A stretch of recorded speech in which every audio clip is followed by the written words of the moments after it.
बिस्मिल्लाहिर्रहमानिर्रहीम, अस्सलाम वालेकुम। आप इमेजिन कर सकते हैं कि इसराइल के वज़ीरों की आपस में इतनी शदीद लड़ाई हो चुकी है, इतनी शदीद लड़ाई हो गई है कि इस वक्त लिबनान ने पिछले 24 से 48 घंटों में जो हमले किए हैं और जो फिर यमन ने इनके शिप उड़ाए हैं, ये अब तक के सबसे खतरनाक हमले हैं कि इसराइल के नॉर्थ में इतनी आग लगी हुई है, इतनी आग लगी है कि आप ये भयानक मनाजिर देखें तो अब आपको ये समझ आएगी कि इसराइल के अंदर वजीरों की, गवर्नमेंट की, फौज की, सबकी लड़ाई हो गई है। लड़ाई ट्विटर से लेकर पूरी दुनिया के सामने आ गई है। ये मसला क्या है और इस वक्त तबाही आखिरी लम्हात में है कि इनको ये समझ नहीं आ रही हमने करना क्या है। और इतनी लड़ाई आप यहाँ से अंदाज़ा करिए, इसराइल के वजीर दिफा ने ट्वीट की है और वो असल में एक मिनिस्टर है, बेन गैबिर। ये कर क्या रहा है?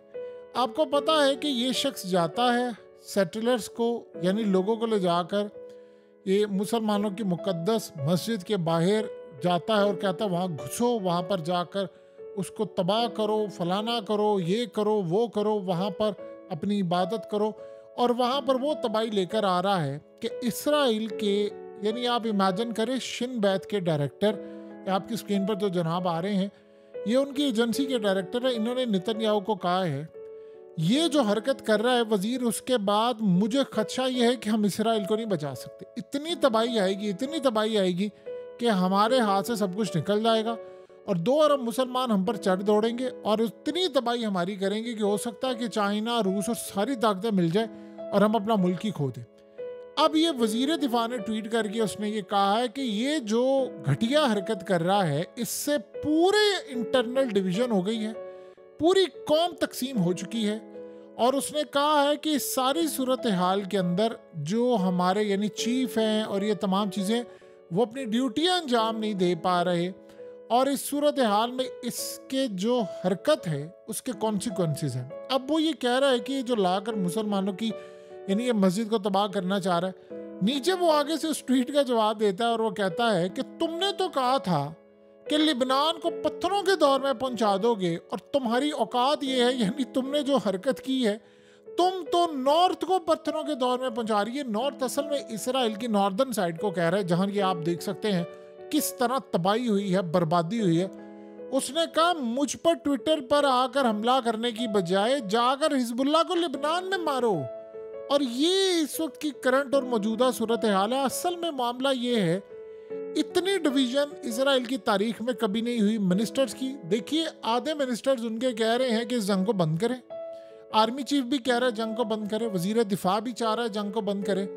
नेतन्याहू की कोलिशन गवर्नमेंट में जो मिनिस्टर्स हैं वो कह रहे हैं तूने जंग बंद की, हम गवर्नमेंट से अलग होंगे, तितर बितर हो जाएगा, तू अरेस्ट हो जाएगा, फिर उसके बाद तू नहीं बचेगा। और आप इमेजिन कर लें कि इस वक्त अमेरिका की जानिब से वहाँ से प्रेशर ये आ रहा है कि आपने हमला नहीं करना, आप इस लड़ाई को ख़त्म करें। कतर का प्रेशर आ रहा है, सारी दुनिया का प्रेशर आ रहा है।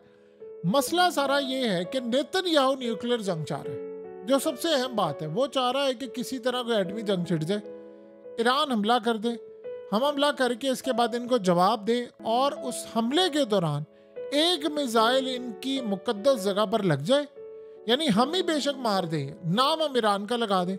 अब वो प्लान तो बीच में इनका रहा है, उनको समझ नहीं आ पा रही। मसला सारा ये है कि इसराइल से अब ये हैंडल नहीं हो पा रही सिचुएशन और वजीर एक दूसरे को कह रहे हो तू बुज़दिल है, वो कह रहा है कि तू घटिया इंसान है। यानी आप ये सोचे हैं कि जो इंटरनली लड़ाई आई थी कि आर्मी चीफ को सामने बिठा कर, या वजीर दिफा बैठा हुआ था, मीटिंग हुई इनकी जब, तो वहां पर वजीरों ने आर्मी चीफ को कहा, जब उसने कहा कि आप लोग लिबनान की जो जंग छेड़े हैं, आप ऐसी हरकत ना करें, ये पूरा सब कुछ तबाह हो जाएगा और आप गैर जिम्मेदाराना बयान दे रहे। तो वहां पर वजीरों ने उठकर आर्मी चीफ को कहा कि तुम, यही अल्फाज इसराइली मीडिया ने कोट किए, उन्होंने कहा कि वो आगे से कह रहा है कि तुम अपनी औकात में रहो। वजीर आर्मी चीफ को कहता है तुम अपनी औकात में रहो, लेक्चर ना दो हमें यहाँ पर बैठकर। जब 7 अक्टूबर का हमला हो रहा था तो तुम बुज़दिलों की तरह घर में सो रहे थे बैठ के, तब बचाना था ना जाकर। तुम्हें बजट किसके लिए दिया जाता है? आप अंदाजा कर सकते हैं किसी और मुल्क के अंदर कोई वजीर उठकर आर्मी चीफ को कहे। अब सीन ये हुआ कि जब आर्मी चीफ को कहा तो उसके बाद फिर वजीर दिफा उठा और उसने कहा कि मैं आर्मी चीफ की बेइज्जती बर्दाश्त नहीं कर सकता और अपने अल्फाज यहाँ पर वापस लो। कहता मैं नहीं लूंगा। यानी ये लड़ाइयाँ इस वक्त उनके यहाँ चल रही हैं। मसला ज़रा क्या है, ये सारे आपस में इसलिए लड़ रहे हैं कि इनको वो जो कामयाबी मिलनी थी वो नहीं मिल पाई। अब न्यूक्लियर जंग आप बताएं कि सारी सूरत हाल में यमन ने किया क्या है, उनको रूस ने मिसाइल दे दी। रूस के मिसाइल देने के बाद आप जरा देखिए शिप्स का हाल क्या हुआ है। ये शिप ऐसे तबाह हुए हैं जैसे आप ये सोचें कि जो इसके ऊपर सवार थे सेलर, उनके लिए तो क़यामत बर्पा हो गई है। वजीर आपस में लड़ रहे हैं, आर्मी चीफ आपस में लड़ रहे हैं यानी सिक्योरिटी के साथ। उधर शिन बैत की एजेंसी जो है उसका डायरेक्टर लेटर लिख रहा है, वो सारे एक दूसरे को कह रहे हो, नितनयाहू को कोस रहा है। नितनयाहू जब मिलता है कैदियों के घर वालों से तो उनको ये कहता है कि जी मैं तो कसूरवार नहीं हूँ, ये तो आर्मी चीफ है, उसी ने काम किया। और उसके बाद आप सोचिए मुसाद का डायरेक्टर जब वो मिलता है कैदियों के घर वालों से तो उसने कहा जी नेतन्याहू जिम्मेदार है। और आप सोचें इनकी आपस की इतनी लड़ाई हो रही है, ये लड़ाई अब इतने चौक चौराहों में होना शुरू हो गई है और इसराइल की तारीख में हमने कभी ऐसी लड़ाई नहीं देखी थी। जब एक गवर्नमेंट के वजीर आपस में एक दूसरे के साथ एक्स यानी ट्विटर के ऊपर लड़ाइयां कर रहे हो तो आप सोच लें कि बैक एंड पर कितनी तबाहकुन सूरत हाल होगी और क्या मामला होगा। अब नेतन्याहू के खिलाफ आवाम सड़कों पर निकली और वो कह रही है कि तुम असल में ये सारा काम कर रहे हो, और आप ये सोचें कि आपस की इनकी डिवीजन कितनी ज्यादा होगी। अब मसला सारा कहां पर आकर रुका हुआ है, मसला जरा देखिए।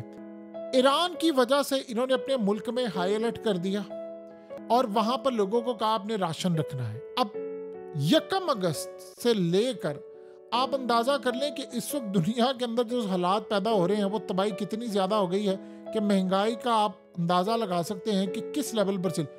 1 अगस्त से लेकर 24 अगस्त हो गई है, 24 अगस्त लोगों ने राशन संभाल कर रखा हुआ और डे बाय डे वो खरीद रहे। वहां पर स्कूल खुलने का टाइम आ गया, किसी को नहीं पता, फ्लाइट्स कैंसिल हैं अभी तक, इन्वेस्टर भाग चुका हुआ है, सारी स्टॉक मार्केट क्रैश हो रही है, करेंसीज का बहरान है, फौज लड़ने को तैयार नहीं है और हमले उन पर डबल से ट्रिपल होना शुरू हो गए। डेली बेसिस पर हमले हो रहे हैं और इतने हमले हो रहे हैं कि अब जो सिविलियन है उनके घरों को आप देख सकते हैं मनाजिर, आग लगी हुई है। तो आप बताएं कि इस सारी सूरत हाल के अंदर क्या आपको अंदाजा है कि इस लेवल पर जाकर कोई आपस के अंदर सुलह कुछ होगी? वो पूछ रहे हैं कि जंग का जिसे कहते हैं एंड क्या है, फ्यूचर क्या है, इनको कुछ समझ नहीं आ रहा। वो कह रहे नहीं हमने लड़ना है। अच्छा आपने लड़ाई करनी है, आपने ईरान के अंदर उनका बंदा भी मार दिया, तो व्हाट नेक्स्ट? अब वो इंतजार कर रहे हैं ईरान के हमले का। ईरान हमला नहीं कर पा रहा अभी तक और वो किसी भी टाइम कर सकता है। उधर यमन उसने हमले तेज करने शुरू कर दिए, लेबनान उन्होंने ड्रोन मारने शुरू कर दिए। अब ये जो कह रहा है वजीर के जी आप लेबनान पर हमला करें, देखिए वो इतने बेवकूफ, उनको समझ नहीं आ पा रही कि लेबनान पर हमला करेंगे, उनके ड्रोन यहाँ पर मिस हो रहे हैं, आयरन डोम काम नहीं कर पा रहा, जो अमेरिका का डिफेंस सिस्टम है या डेविड स्लिंग है या एरो है वो भी काम नहीं कर पा रहे। तो करना क्या है? वो ये समझ रहे थे कि ईरान हमला करेगा, उसके बाद हम अमेरिका को, फ्रांस को, बरतानिया को और खुद हम सारे जाकर ईरान पर हमला करेंगे, ये जंग वहां चली जाएगी और फिर अमेरिका, बरतानिया और फ्रांस ये वहां पर ईरान से लड़ाई करेंगे, हम पीछे हट जाएंगे, फिर हम ईरान की न्यूक्लियर फैसिलिटीज तबाह करेंगे, हम ईरान की ऑयल फैसिलिटीज तबाह करेंगे। उतनी देर में ईरान 2-4 हम पर मिसाइल दागेगा, वो मिसाइल हम कह देंगे थी मुसलमानों की मुकद्दस जगह के ऊपर जाकर गिर गया है तो लिहाजा तबाही हो गई है तो ईरान जिम्मेदार है। वो सारे के सारे जो प्लान थे वो तो इस वक्त सर्द खाने में चले गए। किसी को कुछ समझ नहीं आ पा रही कि भाई हमारा मुस्तकबिल क्या है, हम कहाँ पर खड़े हैं, हमने क्या करना है। वहां पर लोगों को बताया जा रहा है, साइकियाट्रिस्ट ये बता रहे हैं कि लाखों के हिसाब से जो इजरायली हैं उनको इस वक्त बैड मेमोरीज की वजह से पूरी तरह ट्रॉमा का शिकार है। वो अभी जंग मुसल्लत नहीं हुई, रातों को वो खौफ से जी रहे हैं। अब इस सारे सिनेरियो में आप बताइए कि जंग का और फ्यूचर इन सब का क्या मुस्तकबिल है, कोई समझ नहीं आ पा रही है उनको कि बिलियंस ऑफ डॉलर का नुकसान है। जो कंपनीज हैं वो शट डाउन करके इसराइल छोड़कर जा रही हैं, आम इसराइली भी जा रहे हैं। और सबसे बढ़कर जो मसला यहाँ पर ये पैदा हुआ है, अमेरिका के इलेक्शन है, वो इनको बार बार आकर कह रहे हैं, जैसे जनरल ब्राउन अब आया है उसने आकर ये कहा है कि यार आप ये जंग ना करें, आप इस जंग को मैनेज करें, यमन आपको तबाह करने के लिए जा रहा है, मैं आपको रोकने के लिए आया हूं। आप इस सारी सूरत हाल में दबाव डाल रहे हैं कि हम ईरान पर हमला करें, फलाना करें, तो ये कैसे आप जंग लड़ेंगे? तो आप बताएं कि सारे सिनेरियो के अंदर इजराइल की पोजीशन, चौक चौराहों में ये गालियां दे रहे हैं एक दूसरे को, बुरा भला कह रहे हैं। देखिए, जब जंग ट्विटर पर पहुंच गई है, जब जंग एक्स के ऊपर हो रही है, सोशल मीडिया के ऊपर वजीर एक दूसरे को बुरा भला कह रहे, वो कह रहे तू बुजदिल है, वो कह रहे हैं कि तू गद्दार है, तेरी वजह से मुल्क तकसीम हुआ पड़ा है, नेतन्याहू घटिया आर्मी चीफ फलाना है। यानी आप इस तमाशे को कैसे देखेंगे? पूरा वर्ल्ड इंतजार कर रहा है और वो देख रहा है इनकी यानी इस सूरत हाल को देख रहा है कि यार ये चल क्या रहा है। सो इस वक्त इजराइल की जो पोजीशन है या इन सब की बाकियों की जो पोजीशन है, उससे आप अंदाजा अच्छी तरह लगा सकते हैं कि मुल्क किस सतह पर जा रहा है इनका और क्या मामला है। एक ही इनके पास हल था, ईरान हमला करे हम जवाब दे। अब ये खुद हमला करना चाहते हैं लेकिन कोई पूरा रीजन इनको सपोर्ट नहीं कर पा रहा, क्योंकि उन्होंने ईरान को कहा था आपने हमला नहीं करना। ऐसा लग रहा है ईरान फिलहाल थोड़ा बैक साइड पर आया है। तो अब इसराइल क्या करेगा, उसका क्या मुस्तकबिल है, किसी को कुछ समझ नहीं आ पा रही।